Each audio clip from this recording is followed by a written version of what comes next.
we can't not see the image. On May 25th, George Floyd was killed by a Minneapolis police officer who pressed his knee into Floyd's neck for over 9 minutes while other officers watched. Since that time, events have erupted across the country in response to this recurring nightmare, another death of an unarmed black man at the hands of police. We have watched peaceful protests demanding justice unfold night after night in Austin and in every major city in our country.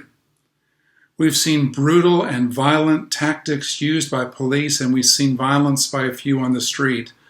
As Dr. King said, the language of those unheard. Our hearts are broken, and our souls are sickened. I hope that our leaders have heard that we are fed up with systems that continue to privilege white people at enormous costs to persons of color. I hope that all of us have heard that on this there is no middle ground. We are either actively working to end racism, or we are complicit in preserving ideas and policies that protect racism. It's not enough to dislike racism, to click the angry face icon on Facebook.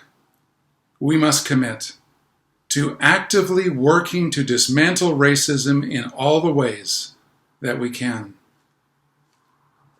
So I invite all of us to join in solidarity with Black Americans.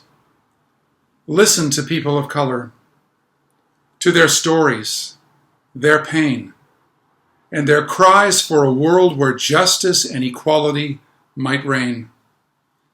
Support Black-owned businesses and banks. Decolonize your bookshelves.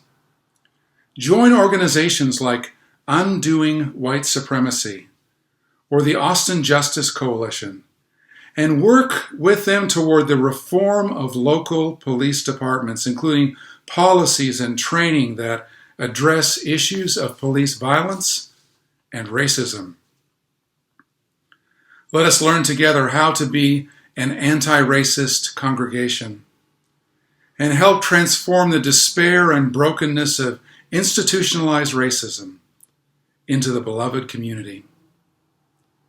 This work is not easy, but it's incredibly urgent, and lives depend on it. It cannot be the work simply of the pastors or a few leaders in our congregation. Anti-racism work is central to what it means to be a Christian, and therefore it must be embraced by everyone who claims membership in the family of God. As we work and pray together, may the Spirit of Pentecost breathe into our souls strength and courage for the work of justice, that we might never again hear the words, "I can't breathe."